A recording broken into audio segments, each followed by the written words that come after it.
Na aula de hoje, nós vamos trabalhar um assunto fundamental em provas de concurso. Sempre aparece questão. É a aplicação da lei penal no tempo. Presta bem atenção. Quando é que nós precisamos estudar esse assunto? Quando nós devemos buscar a lei que deve ser aplicada àquela conduta que foi praticada. Exemplo, vou dar um exemplo aqui para iniciar a nossa aula com essa indagação, com essa interrogação. O indivíduo leva um tiro, pá, pá, pá, é baleado.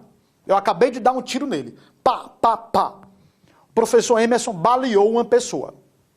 Nesse caso, a pessoa baleada vai para o hospital e passa 3 meses no hospital.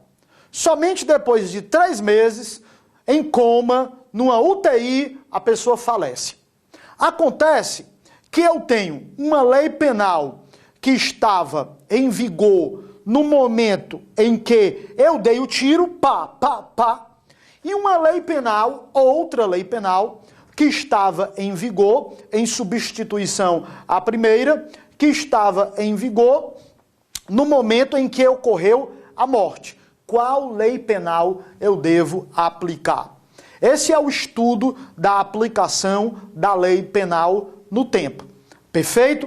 Primeiro de tudo, eu quero que você anote aí, nós temos 3 teorias que procuram resolver esse problema que eu acabei de expor aqui para vocês. A conduta foi praticada na vigência de uma lei, a ação de matar, mas a morte da vítima ocorreu na vigência de uma outra lei. Qual é a norma penal que eu devo aplicar? Qual é a lei penal que eu devo aplicar? O Código Penal adotou a teoria chamada teoria da atividade. Portanto, anote, em relação à lei penal no tempo, qual foi a teoria adotada pelo Código Penal brasileiro? Foi a teoria da atividade. Teoria da atividade. O que é que estabelece essa teoria, meus amigos? A lei penal que deve ser aplicada é aquela que vigora no momento da ação ou omissão criminosa. Professor, mesmo que tenha uma outra lei penal, no momento do resultado, qual é a lei penal que eu devo aplicar? É a lei penal que vigora no momento da ação ou omissão criminosa. Me acompanha aqui no quadro, porque eu quero mostrar isso para ti. Me acompanha aqui. A conduta foi desenvolvida, a ação de matar do exemplo que eu citei, quando vigorava a lei penal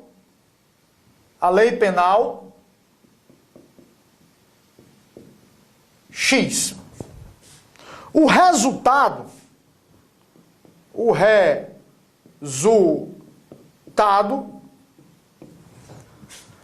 ocorreu no momento em que vigorava a lei penal Y. Aqui ocorreu a ação de matar, do exemplo que eu citei, e aqui o resultado, morte. Quando foi que ocorreu o resultado morte? 3 meses depois da ação. Eles vão perguntar na prova para vocês: qual lei penal deve ser aplicada? É a lei penal X ou a lei penal Y? Haverá uma opção que nós vamos chamar de letra A, haverá uma opção que nós vamos chamar B de bola. Qual é a opção que você vai marcar? Letra A. Isto é, a lei penal é a lei penal X. É aquela que vigorava no momento em que a conduta no momento em que a ação foi realizada. Como é que eu chamo essa teoria? Essa é a teoria da atividade. Atividade. Que vocês vão encontrar em qual artigo? No artigo 4º do Código Penal. A teoria da atividade, você pega aí a sua arma, eu já disse para vocês qual é a sua arma. A sua arma é o Código Penal. Você pega a sua arma, tudo isso que nós estamos falando nessa aula está exatamente como nós estamos falando no seu material que acompanha essa aula.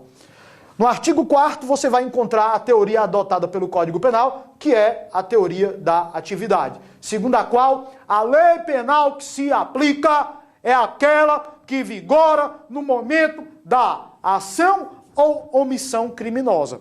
Eu também quero frisar um outro ponto para vocês.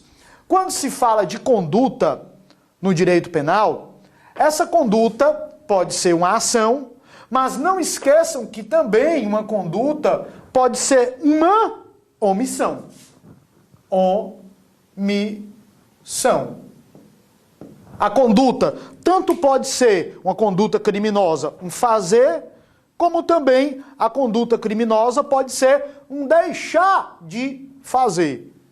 Num caso como no outro, qual é a lei penal que você aplica? É a que vigora no momento da ação ou omissão criminosa. Isso ficou bem claro para vocês. É sempre uma QPP. O que é uma QPP, professor? QPP é uma questão potencial de prova. Maravilha? Vamos voltar aqui para essa parte do quadro, porque agora eu quero comentar um outro aspecto fundamental quando se fala de aplicação da lei penal no tempo.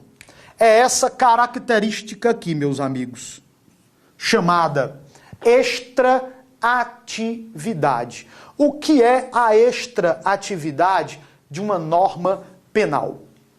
É muito simples o que eu vou dizer. Toda vez que surge uma lei penal mais benéfica, essa lei penal mais benéfica retroage para beneficiar. É mesmo, professor? É. Um exemplo de lei penal mais benéfica. Vamos lá, acompanha comigo aqui no quadro. Imagina o seguinte. Eu tenho um crime que eu vou chamar de crime X. Perfeito?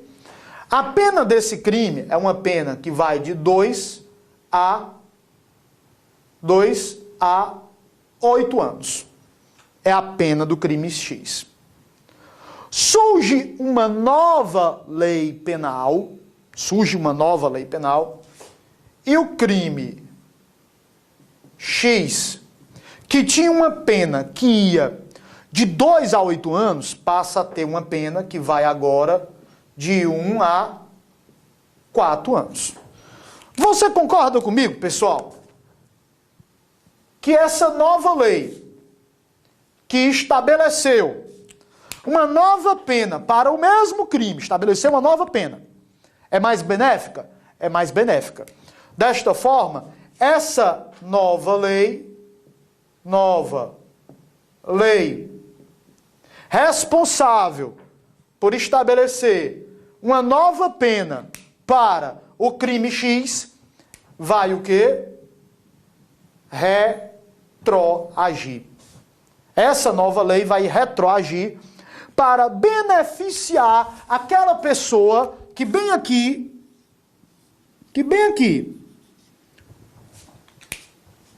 com base na lei anterior, estava respondendo pelo mesmo crime, mas numa pena que ia de 2 a 8 anos. Essa pessoa aqui, que bem aqui tinha cometido o crime, vai ser beneficiada pela nova lei. O juiz que antes podia condená-la a uma pena até 8 anos, agora com base na nova lei, ela só pode ser condenada a uma pena que vai até quanto? 4 anos. A nova lei penal sempre retroage para beneficiar. Daí porque a retroatividade é uma característica da norma penal, quando a norma penal for mais benéfica. De outro modo, de outra forma, certo? Por outro lado, quando a nova lei for mais maléfica, quando a nova lei for prejudicial, qual é a característica? Nós vamos ter a ultraatividade. Sabe o que é que significa ultraatividade? É o contrário de retroatividade. Retroatividade, os efeitos da nova lei retroagem.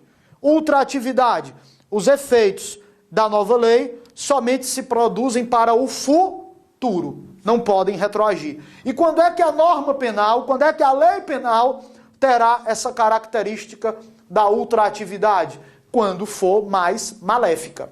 Quando for mais prejudicial, não pode retroagir. Mudando o exemplo, voltando aqui para o exemplo, mas agora muda tudo. Voltando aqui para o exemplo. A nova lei estabeleceu foi uma pena mais grave. Estabeleceu foi uma pena mais gravosa, mais maléfica. A pena que era uma pena de 2 a 8 anos, agora a pena passa a ser de 12 a 30 anos. Meu Deus, professor, que salto, hein? Exatamente. Era um crime X, praticado por esse sujeito aqui, por esse indivíduo aqui. Na época em que ele praticou o crime, a pena era de 2 a 8. Só que surgiu uma nova lei depois da prática do crime. E a pena do mesmo crime agora passa a ser de 12 a 30. A pergunta é, os efeitos dessa nova lei podem retroagir e podem ser aplicados a esse indivíduo que tinha praticado o crime antes da nova lei? Nunca, nunca, nunca, jamais. A lei penal mais maléfica, a lei penal mais rigorosa, jamais pode retroagir para atingir uma situação anterior. Os efeitos da lei penal mais maléfica somente se produzem para o futuro. Como é que eu chamo isso? Ultraatividade. E retroatividade da lei penal e ultraatividade, a junção dessas duas características é justamente a denominada extraatividade. Resumo da ópera. Qual é o resumo da ópera, professor? A extraatividade é a retroatividade da lei penal mais benéfica e a ultraatividade da lei penal que for mais maléfica. Essas características aqui, retroatividade e ultraatividade, geram a característica denominada doutrinariamente de extraatividade. Perfeito? Maravilha, professor. Show de bola. Agora nós vamos a uma pergunta, a uma interrogação que eu quero fazer, que é QPP. Professor, afinal de contas, o que é, professor, afinal de contas, essa QPP que o senhor fala? O que é uma QPP? QPP, pessoal, significa questão potencial de prova. A pergunta que eu quero fazer é possível no direito penal combinação de leis penais? Eu posso no direito penal realizar combinação de leis penais para beneficiar uma pessoa? Exemplo, professor, cite um exemplo que fica mais fácil. Vou dar um exemplo muito bom. Vamos lá. Aqui, vamos apagar essa parte aqui. Eu vou apagar para fazer a seguinte colocação aqui para vocês. Maravilha? Acompanha comigo. Eu tenho uma lei penal X. Tudo bem? Vamos dizer que essa lei penal X estava em vigor no dia 1º de outubro de 2015. Só que surgiu uma nova lei penal. Lei Penal Y. No finalzinho do ano, surgiu uma lei penal Y. a partir do dia 1º de janeiro de 2016, já estava em vigor uma outra lei penal. A lei penal, LP, lei penal Y. Eu posso ter a aplicação conjunta das duas leis penais? Eu posso ter combinação de leis penais no direito penal? Qual é a resposta? Eu posso aplicar as duas juntas, ao mesmo caso, a uma mesma situação, a lei antiga e a lei nova? Qual é a resposta? Não, não pode. Mas eu vou fazer uma outra pergunta. E se for para beneficiar o réu? Se for em benefício do réu, é possível a combinação de leis penais? Sim ou não, pessoal? Qual é a resposta? Vamos aqui. Eu tenho duas correntes. Para uma primeira corrente, se for para beneficiar, sim, eu poderia ter combinação de leis penais. Para uma segunda corrente, não. Eu não poderia ter combinação de lei penal para beneficiar. Qual é a corrente que interessa para você acertar a questão na hora da prova? A primeira corrente é a corrente minoritária. Você vai apagar essa corrente da sua mente. Alguns autores defendem no direito penal que seria possível pegar parte de uma lei penal, parte da lei penal X, com uma parte da lei penal Y e combinar para beneficiar. Essa corrente você vai apagar, porque é a corrente minoritária. A corrente majoritária,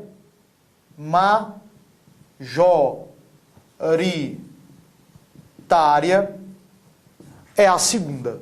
É o gabarito da sua prova. Não é possível, no direito penal, combinação de leis penais. Nem mesmo para beneficiar. Qual é a justificativa? Por que não é possível? A corrente majoritária, gabarito de prova, entende que se fosse possível pegar parte de uma lei X, eu tiro uma parte da lei X mais benéfica e aplico somente a parte mais benéfica. E se fosse possível pegar a parte mais benéfica da Y e somar com a parte mais benéfica da X, nós não teríamos nem a aplicação da lei X, nem a aplicação da lei Y. Nós teríamos a aplicação de uma terceira lei. Isto é, o julgador, o intérprete, estaria pegando parte de uma com parte de outra, criando uma terceira lei. E nesse caso, ele estaria usurpando a função do legislador. Daí porque não se admite combinação de leis penais para beneficiar, nem para beneficiar. Cuidado com essa questão na sua prova. A questão mais cobrada em prova de concurso da história sobre o conteúdo dessa aula é a que eu vou falar agora. Essa é a questão. Professor, como é que o senhor sabe, como é que o senhor pode dizer que a questão que o senhor vai falar agora é a mais cobrada em prova de concurso? É porque, gente, eu sou, pessoal, o resolvedor geral de questões de concurso da República. Tanto que nós temos aí, eu tenho um livro de questões comentadas, com mais de 3.000 questões comentadas, várias obras de questões comentadas. Chegou a questão, meu amigo, de direito penal, eu pego, resolvo, comento. Daí porque eu tenho uma estatística dos assuntos que são mais cobrados nas questões, e eu sei, inclusive, qual é, dentro de determinado conteúdo, aquele ponto que é o mais abordado. A questão que eu vou falar agora é a mais cobrada em prova de concurso. É a súmula 711 do STF. Isso aqui é um diamante na sua prova. Se eu tivesse que fazer uma aposta, Aposta. Professor, bolsa de apostas. Aposte numa questão sobre esse tema, aplicação da lei penal no tempo. Não tenha dúvida, a minha aposta seria o quê? A súmula 711 do STF. O que é que diz a súmula 711 do STF, pessoal? Primeiro, antes de ir ao mérito da súmula, eu preciso explicar para vocês o que é crime permanente e o que é crime continuado. Primeiro, vamos explicar o que é crime permanente. Nós vamos ter crime permanente quando uma pessoa pratica um delito cuja consumação tem um momento que é elástico. O momento consumativo é elástico. Como assim, professor? A consumação normalmente de um crime é instantânea. Se eu pego um revólver, puxo, pá, pá, pá, dou um tiro no Álvaro, que está aqui no AEP, pá. Você concorda que a consumação da sua morte, Álvaro, é instantânea? Se eu pego e resolvo aqui subtrair o celular para mim, celular alheio de alguém aqui do estúdio, eu pego o celular aqui de uma pessoa, ó, coloco aqui dentro do meu bolso, a consumação é instantânea. Se eu lesiono alguém corporalmente, eu pego aqui, ó, meto o murro, pá, e cometo uma lesão corporal, a consumação, lesão corporal, é instantânea. Na maioria dos crimes, a consumação de um delito ocorre num determinado momento, num determinado instante, daí se fala crime instantâneo. Mas alguns crimes, meus amigos, são permanentes. Como assim, professor? O momento consumativo não acontece num determinado instante. O momento consumativo se prolonga no tempo. Professor, cite um exemplo de crime cujo momento consumativo não é instantâneo. O momento consumativo é elástico. O melhor exemplo que existe no Código Penal é o delito de sequestro. É o crime de sequestro. Artigo 148 do Código Penal. Vamos lá? Comentar sobre esse delito? Artigo 148. 148 do Código Penal é o crime de sequestro. O que é o sequestro, pessoal? É a conduta de privar alguém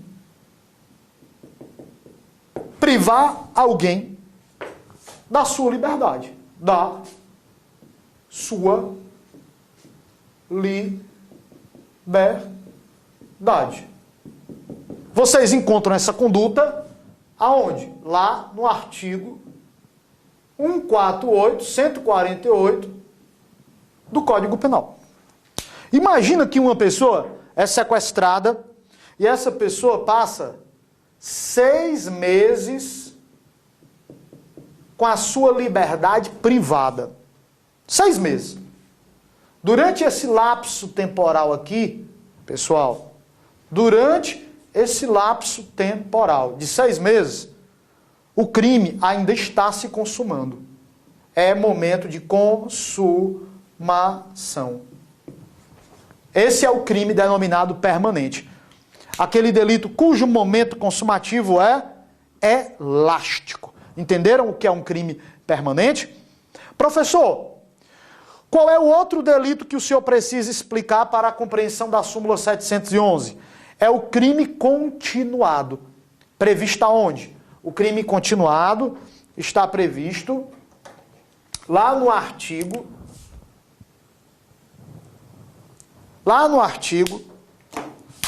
71, artigo 71 do seu Código Penal. É o crime continuado. Quando é que nós temos o crime continuado? Quando uma pessoa pratica vários crimes, 1, 2, 3, 4, 5, da mesma espécie. Por exemplo, ela pratica um estelionato, ela pratica vários crimes da mesma espécie, em circunstâncias semelhantes, circunstâncias parecidas, de tempo, lugar, modo de execução, dentre outras circunstâncias semelhantes. Exemplo, o indivíduo, ele induz as pessoas a erro e obtém vantagem ilícita, inventando que a mãe dele está doente numa UTI lá no estado do Amazonas e que ele está precisando da ajuda, da caridade das pessoas. E ele sai enganando as pessoas, inventando essa história de que a mãezinha dele está doente. Vários crimes da mesma espécie sendo cometidos em circunstâncias de tempo, de lugar, modo de execução, dentre outras parecidas. Agora eu posso explicar o mérito da súmula 711 do STF. O que é que diz a súmula 711 do Supremo Tribunal Federal? Quando você tem continuidade delitiva, presta atenção, e aparecem no meio desse crime permanente, ou da continuidade delitiva, que é o crime permanente, na verdade. Quando você tem crime permanente ou continuidade delitiva, presta atenção no que eu vou dizer. Aparece aqui a lei X, a lei Y e a lei Z. A súmula diz: aplica-se a última lei que vigorava antes da cessação da permanência ou da continuidade delitiva. A última lei que vigorava antes da cessação da permanência ou da continuidade delitiva é a que será aplicada. Quer dizer, professor, que durante os 6 meses de sequestro, o sequestro começou, era uma lei X, lei penal X. Depois uma lei penal Y. Depois uma lei penal Z. Qual é que eu vou aplicar, professor? É a lei penal Z. É a última que vigorava durante a permanência ou durante a continuidade delitiva.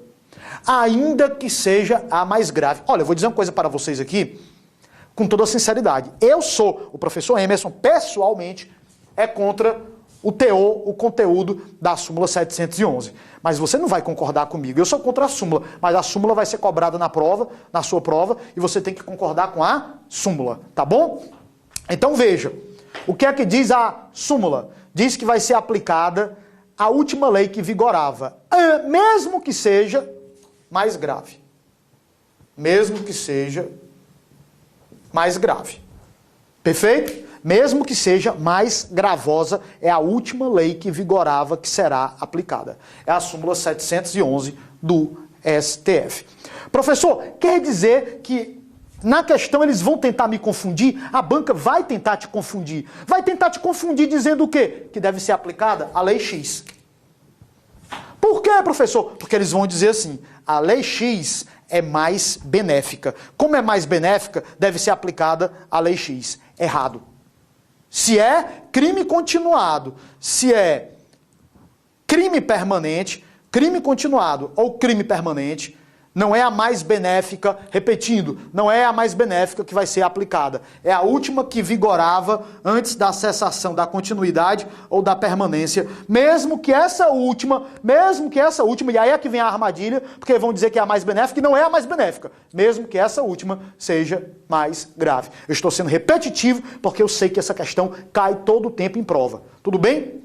Vamos comentar um pouquinho aqui, rapidinho, sobre as leis temporárias e excepcionais para finalizar essa aula. Aqui no artigo 3º, eu tenho a chamada lei temporária, e a lei excepcional, excepcional. Professor, onde é que eu encontro lei temporária e lei excepcional? No artigo 3º do seu Código Penal. Você encontra no artigo 3º do Código Penal. Essas leis, elas surgem em período de anormalidade. O próprio nome já diz, lei excepcional, surge em situações o quê? Excepcionais. É uma lei penal que surge para resolver um determinado problema, que é uma calamidade, uma guerra, uma catástrofe, e ela vai vigorar por um tempo determinado. O período de vigência vai ser por um tempo determinado. A diferença entre a lei temporária e a lei excepcional é a seguinte: a lei temporária, ela tem um início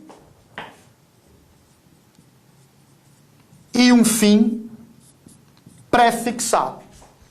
A temporária tem o seu início e tem o seu fim pré-fixado. Já a excepcional, ela tem um início fixado e o seu término não está fixado. Quando é que se encerra uma lei excepcional, professor? Quando encerra a excepcionalidade. Professor, então, no caso de guerra, uma lei excepcional, ela está em vigor.